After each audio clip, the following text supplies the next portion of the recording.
Blog Talk Radio. Welcome, world. Welcome once again to Tuesday Talk with Key West Lou. I am your host, Louis Patron. Well, I tell you, I don't know if I'm exactly on time tonight. I think I'm a minute or two late. I got so engrossed in the Democratic debate just now downstairs that I forgot what time it is. I'm sorry if I'm late. Anyhow, wild week again. Too much Donald Trump. He's involved in everything. He controls the news cycles. Not healthy. I dislike talking about him because we all hear enough about him every day on the normal news media. And there's got to be a place where the other things that are happening in the world, whether it's news or something interesting, we should be able to obtain. We should be able to listen to, but we don't have the opportunity because every day he comes up with something new, which makes it the news choice for the next day by the media people. So we're going to go to a few different places at the beginning tonight. I have to get into Donald Trump, though. As I said, he controls everything. We're going to do a little traveling tonight. Africa, Key West, Los Angeles, Germany, Washington, D.C., Baltimore, China, Detroit, and Fort Zachary Taylor in Key West, Florida. Okay, I want to start with Hemingway and Mount Kilimanjaro. How's that? Now, is that different from Donald Trump? You bet it is. Hemingway wrote a short story called The Snows of Mount Kilimanjaro.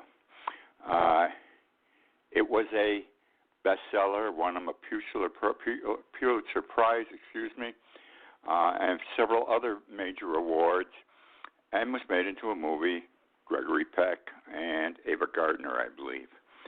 And it's interesting, Mount Kilimanjaro. What affected Hemingway in Africa. You see, Hemingway never climbed Mount Kilimanjaro. Hemingway never saw Mount Kilimanjaro. What motivated him to write, first of all, was a photograph he saw. And the photograph was of a leopard frozen near the top, in the ice, near the top of Mount Kilimanjaro, some 20 feet from the peak, 20 feet. Leopards don't get up that high. No one to this day knows how that leopard got up there. But he's frozen. The leopard is frozen. It looks like it just happened yesterday, okay? And he was able to look at that picture, and he said, I want to write something about Kilimanjaro. Now, Africa was not foreign to Hemingway.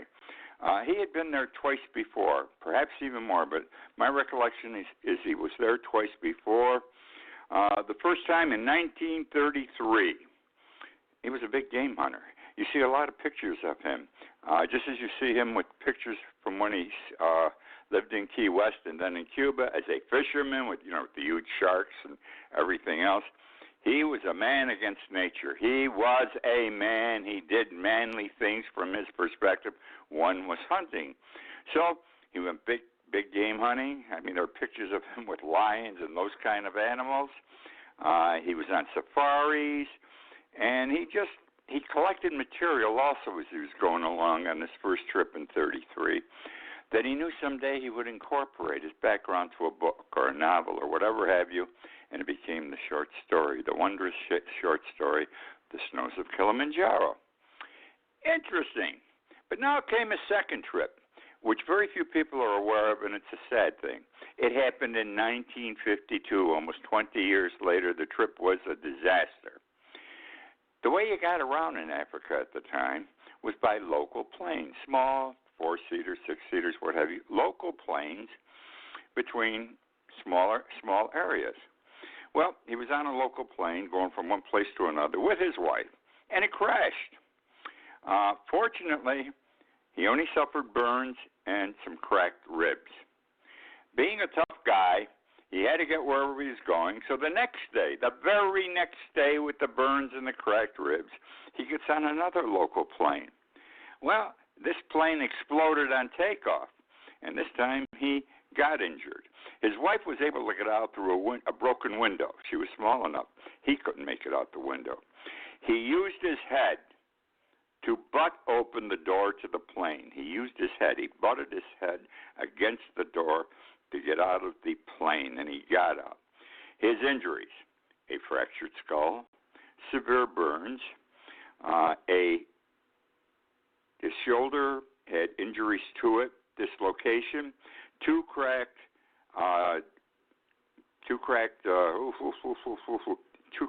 vertebrae. A ruptured liver and ruptured kidneys.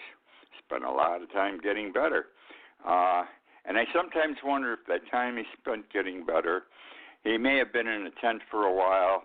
Think of the scene in The Snows of Kilimanjaro. Gregory Peck is injured. He's on a cot in the tent. The tent is open. He can see Mount Kilimanjaro. Evergarden is taken care of. He might have been in the same type position, though not seeing Mount Kilimanjaro itself, and he was being cared for by his wife, and he was pretty badly injured. And that's the story of our friend Hemingway when he was in Africa. Want to talk about Harry Truman. Harry Truman is as beloved in Key West as Ernest Hemingway was. They both left their mark on our community. Hemingway lived here for 11 years. I forget. He went to 39, so he might have started around 28 or something. And then he went on to Cuba. But he was here 11 years, and he left his mark. Harry Truman first came here as President of the United States. In fact, he made 11 trips to Florida while he was president. And those trips made up a total of 175 days. Long time he came to Key West. He liked Key West, no question about it.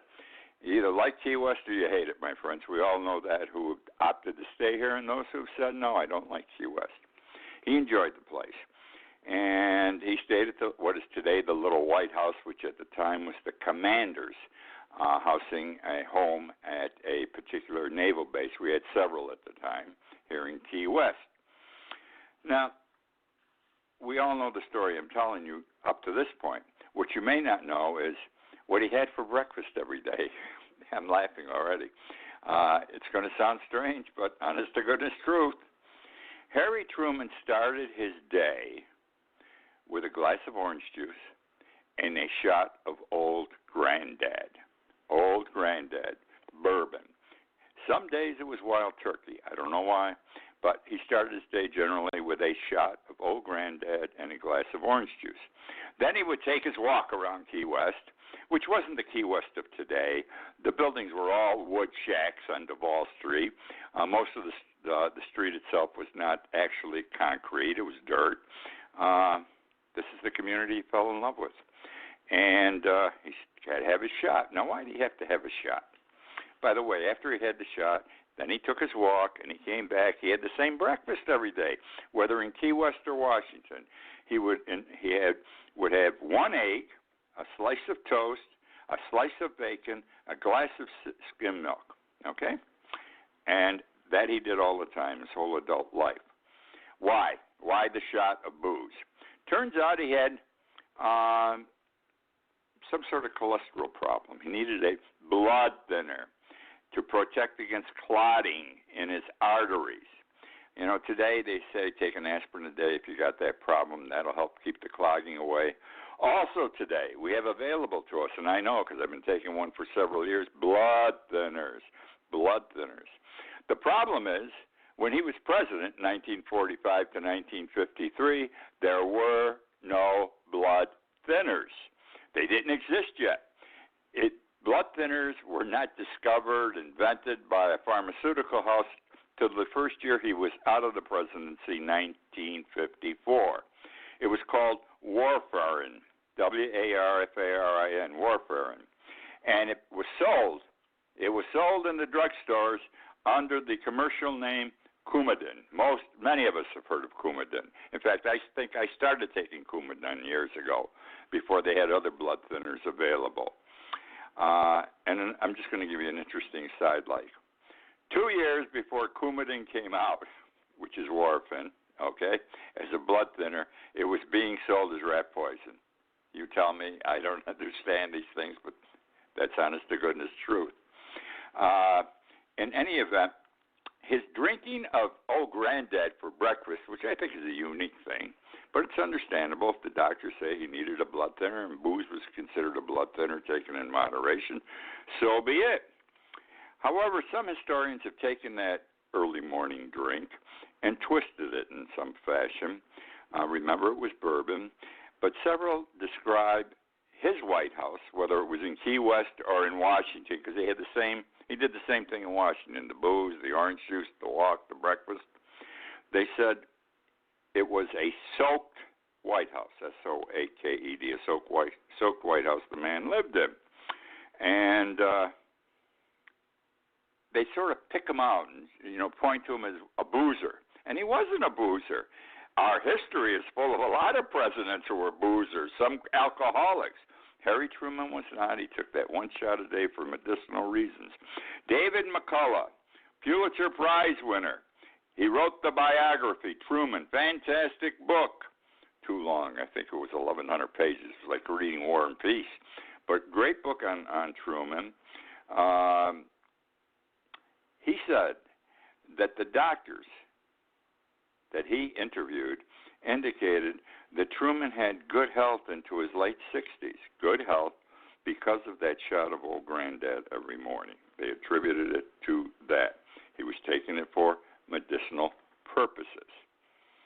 So that, my friends, is the story of Harry Truman and his bourbon for breakfast. Sounds a little harsh to me, but you never know.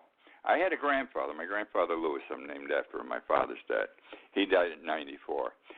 One of the best people I ever met in life. If there is another life after this one, he's one of 4 people I want to see again, and that's my grandfather Lewis. And he used to drink wine every day with lunch and dinner. Wine he made. Every 2 years, all these cases of grapes would be delivered to the front of his house. His sons and son-in-laws all had to come over, and as a kid, we used to help the kids too. He had this big wine press in the cellar. Yes, I got in there as a 3- and 4-year-old, and my bare feet crushed grapes with the women. That's how it was done. Well, he had his wine for dinner too.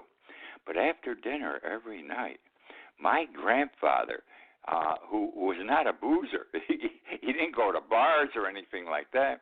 He had a shot of Canadian Club. And he always would look at the table, whoever was there, and say, for medicinal purposes. And then he'd put it down, like he had to explain why he was taking it, for medicinal purposes. So be it. Want to go now to Los Angeles. Shooting over the weekend. Horrible shooting. At the Gilroy Garlic Festival. 3 people killed, several injured. One of the 3 killed a 6-year-old boy. You can't get any sadder than that, my friends. Anyhow, the Los Angeles Times on Sunday, for its headline, said, killings part of a sick American tradition. Killings part of a sick American tradition. And how true it is. Think of it. The NRA is responsible, no question about it. I mean, the gun manufacturers tossed enough money into the NRA.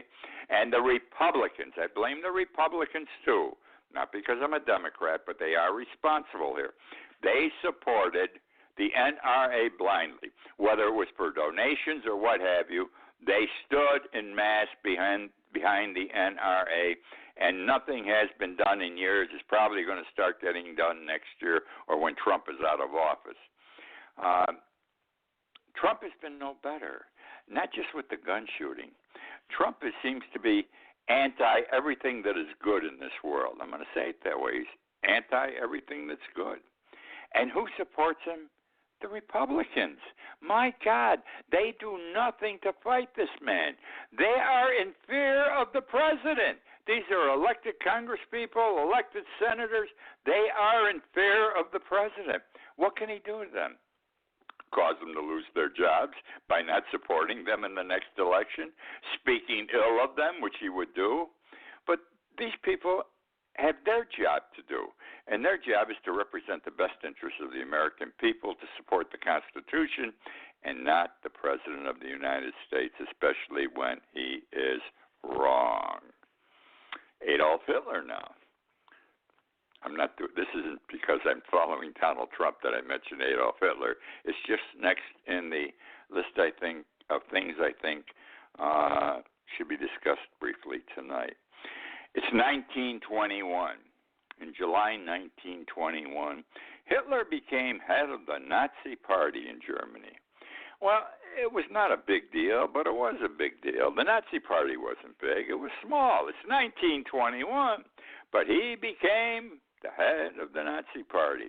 And he used that to do all the things he did, including World War II, the Holocaust, and everything else. It was his beginning. It took him 15 years. Remember, it was 1921 when he was elected head of the Nazi Party. It took 15 years into the mid to late 1930s for him to achieve real power. And after 15 years, he had it. He exercised it in all kinds of terrible ways. Now, the reason I share this with you is think about Donald Trump. Trump wasn't a politician before he ran for president. He's only been president 2.5 years. Look how much bad, how much evil Donald Trump has committed in 2.5 years. It took Hitler 15 years to get to that point.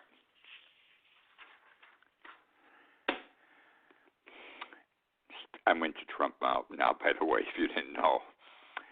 Elijah Cummings, an African-American congressman. He's been a congressman 37 years. Elijah Cummings is one of the people who walked over that bridge in the South in the 1960s in a civil rights march with Martin Luther King Jr. He was in the front row, Elijah, with him. He was a big man back then. He was a young man, but he was big in the movement, the civil rights movement. They came over that bridge, and in front of them they could see, and they knew what was going to happen. Police on horses, police officers on horses, carrying big sticks, big. They were carrying like baseball bats, but they weren't baseball bats, but that sort of a wood thing in their hands. And they knew that those police officers were going to come running down with their horses, run over them, and knock the hell out of them, hit them in the heads, et cetera, with those bats, for want of a better term. And he walked, and they didn't fight back. They were going to take that beating, Muhammad Gandhi type approach, and they did. He got his skull fractured. They got the hell knocked out of him. And this is the kind of man he was. I can't see Donald Trump doing anything like that for any cause. And it's what? It's going to hurt him? He's not going to do this. This guy wouldn't go to Vietnam. Remember, he had spurs in his heel. Anyhow, Elijah Cummings is obviously against Donald Trump. He's also head of one of the congressional committees looking at him right now. So Trump's gone after him. And he's just doing all kinds of terrible things. Now, understand, Elijah Cummings represents a part of Baltimore. And you recall what Trump has come out with in the last few days. He says that Baltimore is, and I quote, disgusting, rat and rodent-infested mess. Disgusting, rat and rodent-infested mess. He is knocking Baltimore. He's saying this place is bad because people like Elijah Cummings have been representing you for years and have done nothing. And that's why the blacks in Baltimore are still poor as they were 20, 30 years ago. He's done nothing for you. So now he's playing the racist card again, and he's playing the racist card with the black against the blacks. It isn't going to fly, I don't think, but we'll see. And he's saying that Baltimore one is bad, and it's bad because of people like Elijah Cummings, and specifically right now Elijah Cummings. Well, the people of Baltimore don't think their town is that bad. Every community, whether you're big or small, including Key West, we have our sections that are run down. Everyone has that. You can't avoid it. It's the way it is in life. Anyhow, here is the some of the negatives that go with what he's done. Jared Kushner, his son-in-law, we don't hear this much. I don't know if we've even heard it on the news, owns several housing projects in the Baltimore area. His Kushner companies own several housing projects that are embroiled, infested with housing violations and mismanagement. So much so that many times Kushner in the Baltimore area, in the media, is referred to as and I quote, slum landlord. Donald Trump's son-in-law. Slum landlord. In 2017, this is funny, in 2017, Baltimore County, where its properties are located within the county, not specifically in Baltimore City, fined Kushner companies for more than, listen to this, 200 code violations. Can you imagine more than 200 code violations? He should, I forget what the saying is, but Donald Trump should look in his own closet or in his own chest or whatever to see what goes on within his family. And this, by the way, Kushner is a man that is a member of the White House staff, sits next to the right hand of God, Donald Trump, goes on all these meetings and these conferences all over the world representing the United States. Smart guy, is about 35 years old. We're in trouble, folks. We're always in trouble with this family. Want to talk about Donald Trump and China. China. We're in a big tariff war with China. Remember during the campaign, I love tariff wars. I understand tariff wars. I know how to win tariff wars. Well, he's doing a lousy job, isn't he, my friends? We're in tariff wars with several countries. Let's just take China. China is a major company. They are our equal. I don't know who's first or second. Everybody says, oh, we're first. I don't know anymore if we're first or whether China is finally ahead of us, militarily, economically, and every other way. China is suffering as a result of this tariff war, as we are also. But they're smart. They don't sit on their asses. We sell soybeans to them. So much in soybeans. Our soybean farmers in the Midwest are starving. They can't unload their wheat, their rice, and their soybeans to Japan anymore. What are they doing? They're storing it on their grounds. They can't sell. They can't make money. They can't make their mortgage payments. A lot of farmers are losing their homes, their farms. But Donald says, we have to do this. It's the patriotic thing to do. You'll come out ahead in the end. They're already coming out at the bottom, those who are losing their properties. So, China isn't going to take this bullshit. I'm going to tell you, they haven't been taking it. We have these conferences, and every time we have a conference, things get worse. Nothing seems to get settled. Trump has this big ballyhoo, well, we're going to do this at the next conference. And he gets there, and it doesn't happen. And the Chinese say, it's him. They had a deal the last time, a major deal. And the day before, Trump announces he's walking away from the deal. It's not fair. After his people agreed to it, and he had agreed to it. He can't be trusted. So let me tell you something. China isn't going to back off against us. There's something about Orientals, about Asians. Face is important. You don't insult me. You don't spit in my face. You don't step on my head when it's in the mud. I will not forget you, okay? If it takes me forever, I will get even with you. So I don't see how we're going to make out with China, at least not in the very near future, which means not during this year, and probably not within Donald Trump's presidency, unless Trump is willing to give China back just about everything that, through these tariff wars, he has taken away from them. Nicholas Kristof. I consider Nicholas Kristof one of the finest writers in the world. He is a columnist for the New York Times. The man is intuitive. He can see where others can't see. He understands. He sympathizes. He has empathy. He's smart. All right. His lifetime has been discussing generally world events and national events. He said last week in a column, he discussed, and I quote, how far the Republican Party has fallen. How far the Republican Party has fallen.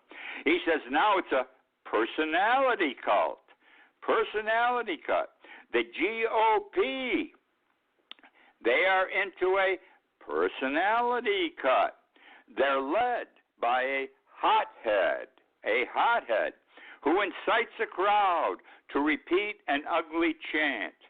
Racist, racist, racist, racist in nature. The chant is racist in nature. Send them back, for example. Now, he said last week, too, he says, I don't understand something. He says, these statements, send them back, et cetera, is racist. What he's doing is racist. On the other hand, some Republican leaders have come out and said racist does not necessarily mean racism. He's not guilty of racism, the president, just because he says something racist. Now, this is a fine hair distinction that I don't really comprehend. And Christoph didn't either. It doesn't make sense, okay? But this is the way the Republicans are. He said in his closing, Christoph, to this column, the GOP stands for nothing. The GOP stands for nothing. And how true it is. That's where they brought themselves. We've got one more election with them where they have a shot. Trump may win again. I'm not sure he's going to lose. If he loses, the Republican Party needs to be reconfigured, reset. They may be dead after this election. If Trump wins, well, it's still going to be a different party, because if Trump wins, God help this country. Forget God help the world. God help us, the people in the United States. If any man is close to Adolf Hitler or is Adolf Hitler recreated, it's Donald Trump. I'm not ashamed to say it. I'm not afraid to say it. This man scares the hell out of me. The Democrats, very quickly, my last point, if they want to win this election, they've got to stop talking about how bad Donald Trump is all the time. Say it a little bit, but not a lot. Because every day he comes up with a new item, and that's in the news the next day, and the Democrats respond, and they never get to talk about what the people are really interested in. Medical care, free college, forgive college loans, infrastructure, pharmaceutical, education. Don't talk about it. And that's what we have to talk about in order to win an election. Anyhow, that's the show for tonight. I hope you enjoyed. I thank you for joining me for another week. And I close by saying once again, this is Louis Patrone coming to you from Key West, Florida. Thank you again for joining me.